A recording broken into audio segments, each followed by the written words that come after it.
hal yang paling penting buat Om, taktisnya atau teknisnya Om ya? Atau titik balik Om itu pada saat umur berapa mulai Om bisnis apa gitu kok? Sebelum bisnis tol ini loh maksudnya Om ya? Sebelum bisnis tol saya pernah punya bisnis kayu.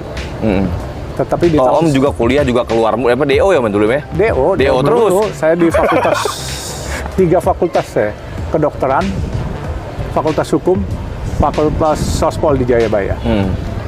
DO, saya nggak pernah dapat gelar. Emang bandel Om Hamka ini ya?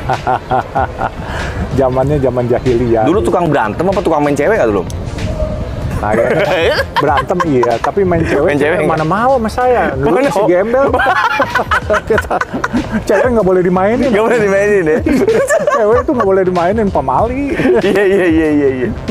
Jadi di situ di saat kuliah itu, Om itu udah masih dibiayai orang tua atau udah biasa? Biayain orang tua, nggak bisa. Masih dibiayai orang tua ya, oleh seorang guru itu ya? Iya. Nah, titik baliknya di saat Om nggak lulus kuliah beberapa kali itu. Saya ke Kalimantan. Saya kerja kayu. Saya hidup di Rakit, di Jamban, semua saya lalui semuanya. Kehidupan sulit saya lalui. Tetapi itu menempa saya.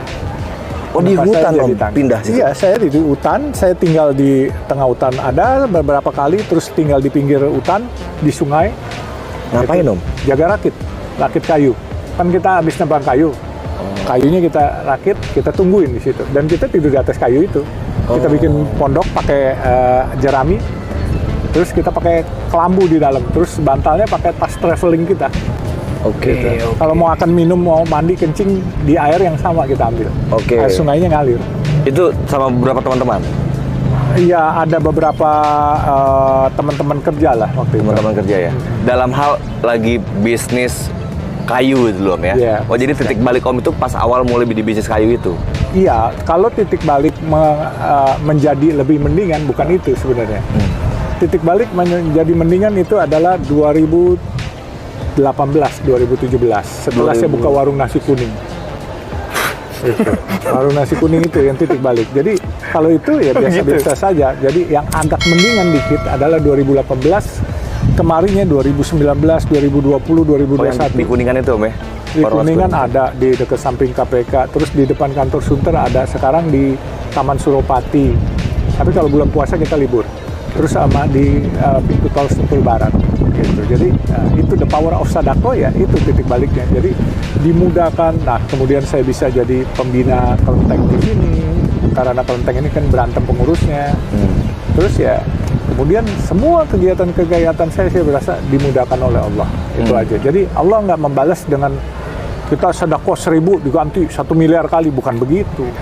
Iya kan? Kalau begitu itu namanya nggak cerdas.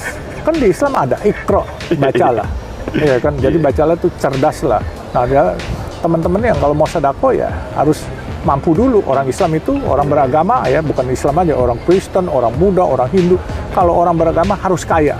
Kalau nggak kaya, dia akan menggunakan agamanya untuk kekayaannya. Tapi kalau dia kaya, dia akan menggunakan kekayaannya untuk kebesaran dan kejayaan agamanya. Iya, sepakat ya? Keren. Nah, tapi poin-poin itu ya Om, belum kejawab tadi Om. Di titik balik itu akhirnya Om, ya secara orang udah tahu Om itu pengusaha tol gitu Om ya. Kan sebelum jadi pengusaha tol, ada nggak misalnya gini Om, ada kadang-kadang orang melihat siapa sih mentornya Om Yusuf Hamka ini? Ada yang bilang katanya Om Yusuf Hamka ini anaknya Buya Hamka. Ada yang bilang juga, aku dengar katanya anaknya Adam Malik. Nah, kalau dibilang gembel, dibilang juga anak berandalan, tapi begaulnya juga sama para elit gitu Om. Itu kan privilege juga buat Om mungkin ya pada saat itu ya. Itu gimana itu Om? Sejak saya diangkat anak sama Buya Hamka, saya memberanikan diri berkenalan dengan Ibu Adam Malik. Terus akhirnya saya masuk diangkat anak juga. Saya sama Pak Solihin GP juga diangkat anak. Beliau masih ada sekarang. Solihin GP Bandung. Bandung, iya. Gubernur Jawa Barat 2 kali. Terus Sesda Lobang, Sekretaris Pengendalian Operasi dan Pembangunannya Pak Harto 2 kali atau 3 kali. Iya. Dan beliau sekarang udah sepuh, umur 95 atau 96. Saya juga dianggap anak. Nah, setiap saya menghadapi mereka, saya memposisikan saya sebagai anak muda dan saya anggap mereka orang tua. Dan saya hormat dan saya belajar dari Di era umur berapa dulu tuh? Mulai ketemu. Jadi titik balik Om 24 itu ketemu Buya Hamka. Buya Hamka itu 82. 82 ya sekitar 24-25. Ini yang memang menarik ya. Jadi titik baliknya Om Yusuf Hamka ini berarti di saat ketemu ulama besar. Ini ulama besar pada masa itu udah ulama besar kan Om? Sangat besar. Itu Kok bisa tiba-tiba diangkat anak? Nah, ini ceritanya katanya gembel. rezeki anak Udah mana soleh, sorry Om, udah mana bego kuliah nggak lulus-lulus. Bego, kuliah nggak lulus-lulus. Iya bener bego. Terus diangkat anak gitu kan. Iya. Ini apa? Apa ini udah rezeki Tuhan ini berarti ini kan? Masya Allah. Masya Allah, lu yang beginian lu nggak bisa lawan, ya kan? Orang kan dulu ada sesepuh orang Tionghoa itu Om Lim Suliong, Oke. ya dia bilang Orang besar pada masa itu orang ya. besar sampai sekarang juga itu grupnya Salim Group itu Ya. nggak besar, ya kan? Dia bilang hoki teit unsu teji, Oke. barokah nomor 1, ilmu nomor 2. Iya, saya ini masuk orang yang serempet barokah dikit. Gitu kan. Iya kan? Kalau saya itu aja berpikirnya Pak, simpel aja. Jadi ilmu nomor 2 yang sekarang saya pekerjakan doktor. Iya. Ya kan S2, S3. Iya. Saya cuma S mambo. Es mambo. Iya kan. Nggak apa-apa. Es aus. Iya, air aus itu kan. Aduh. Jadi di situ akhirnya Om belajar lah mulai banyak tentang agama Islam gitu Om ya. Belajar Di umur 24 itu. Ya. Nah, setelah Om kenal Budi Hamka, Om terus kenal lagi dengan beberapa elit-elit berarti kan Om ya. Dengan Pak Adam Malik, dengan Pak Solihin GP pada masa itu. Nah, mungkin di situ atau mungkin lebih Nama dibukakan Hamka lagi. itu memulai sesuatu itu membuat ruang gerak saya lebih luas. Saya berkenalan dengan siapapun lebih gampang karena ada nama besar. Iya. Ya kan? Nah, sehingga tapi ya kitanya juga harus amanah, jujur bos. Kalau lu ada Kalau nama enggak besar ya. lu buat nipu orang, juga orang kagak Iya benar. ngakuin lu, ya kan? Nah, kita ya jalan aja terus semuanya. Tapi ya jatuh bangun setelah pakai nama Hamka bukan berarti kita terus maju, enggak. Musuh ada, dibenci aja. Jadi di situ Om mulai akhirnya bisa bangun tol, bisa ini. Bangun tol itu sebenarnya nggak mimpi juga. Iya kan? Nggak pernah mimpi. Jadi karena ada teman yang berantem, pengurus tol minta ke saya jadi pengurus, saya nggak bangun waktu pertama. Saya beli sahamnya di publik. Dengan saya kumpulkan konsorsium teman-teman saya. Nah, mereka beli, terus saya bilang, lu mau jadi pemilik saham nggak? Nggak mau. Oke, kalau nggak mau gue yang beli ya. Gue beli. Saya pakai duit dalam, saya beli waktu itu. Ya kan? Dengan Om ngumpulin duit teman-teman di situ. Ya, dan teman-teman saya kasih untung semuanya. Crowdfunding juga lah berarti, crowdfunding di darat Ya, lah kira-kira gitu Om ya. Betul. Gitu. Nah terus gini Om ya, Om mengamati pola bisnis yang terjadi pada masa lalu dibanding masa sekarang ini Om. Apa bedanya Om? Atau pada masa itu Om mulai berasa enak, itu kan mulai berasa enak di umur sekitar mungkin 35-an gitu Om ya? Atau 40? Enak, terus nggak enak, nggak enak. Enak. Oh jatuh bangunnya tuh. Nggak ada enak aja. Nggak ada yang enak itu. Ya kan? Presiden aja nggak ada yang enak. Baru 2 periode, belum 2 periode aja udah digoyang-goyang. Makanya kalau mau jadi presiden atau pejabat publik, udah harus ngukur 2 periode. Kalau mau lebih dari 2 periode, jangan jadi penguasa, jadi pengusaha. Jadi pengusaha. Om nggak setuju dengan lebih dari 2 periode? Selama itu konstitusi, saya setuju aja.